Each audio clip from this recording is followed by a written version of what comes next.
وہ شاید اپنی ماں سے فون پہ بات کر رہی تھی، اسے اپنی طبیعت کے بارے میں بتا رہی تھی۔ جب اس نے اپنے چہرے پہ نظروں کی تپش محسوس کی تو آنکھیں چھوٹی چھوٹی کر کے مجھے گھورتے ہوئے کہنے لگی، یہ کیا بدتمیزی ہے؟ میں تم پہ ہراسمنٹ کا کیس کروا دوں گی اگر دوبارہ مجھے اس طرح سے گھورا تو۔ اس کی بات سن کے میں بری طرح سے سٹ پٹا گیا۔ مجھے شرمندگی بھی ہونے لگی کہ اگر اس کو یہ پتہ چل گیا کہ میں خود ایک پولیس والا ہوں تو نہ جانے وہ میرے بارے میں کیا سوچے گی۔ میں خاموشی سے اس کے ساتھ پڑی ایک کرسی پہ جا کے بیٹھ گیا، کیونکہ مجھے بھی اپنی رپورٹس وصول کرنی تھی۔ کیا تم میرا پیچھا کر رہے ہو؟ نہیں محترمہ، آپ کو غلط فہمی ہوئی ہے۔ اگر میں نے آپ کو انسیکیور فیل کروایا ہو تو اس کے لیے بہت بہت معذرت چاہتا ہوں، میں نے ندامت سے سر جھکاتے ہوئے جواب دیا۔ امی جان، آپ کو کیا ہو گیا ہے؟ آپ اتنی ٹینشن کیوں لے رہی ہیں؟ میں بالکل ٹھیک ہو جاؤں گی، آپ کو میرے لیے پریشان ہونے کی ضرورت نہیں ہے۔ آپ بنا چھوٹی چھوٹی باتوں پہ ہائپر ہو جاتی ہیں۔ اگر آپ کا بی پی ہائی ہو گیا تو پھر مسئلہ ہو جائے گا۔ آپ پلیز اپنا خیال رکھیں، اور یہ بس معمولی سا بخار ہی ہے، میں جلد ہی صحت یاب ہو جاؤں گی۔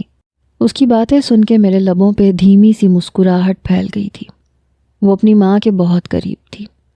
اس کے بعد وہ میری نظروں سے اوجھل ہو گئی۔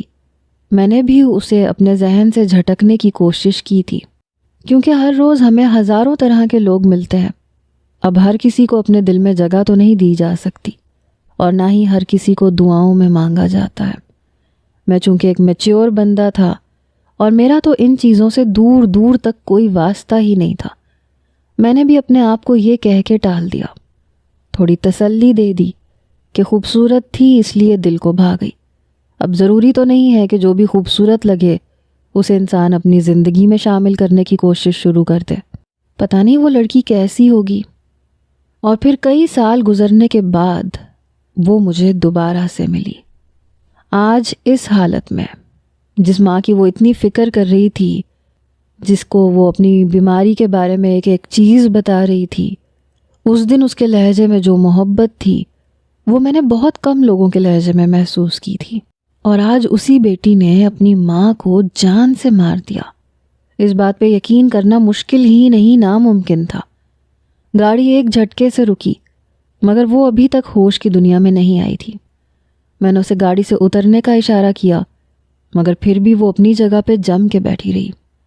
محترمہ، اب کیا مجھے آپ کے لیے انویٹیشن کارڈ بھیجنا پڑے گا؟ نہ چاہتے ہوئے بھی میرا لہجہ تلخ ہو گیا۔ اب اس نے نگاہیں اٹھا کے میری طرف دیکھا۔ میرا نام مشال ہے، مجھے میرے نام سے مخاطب کیا کرو۔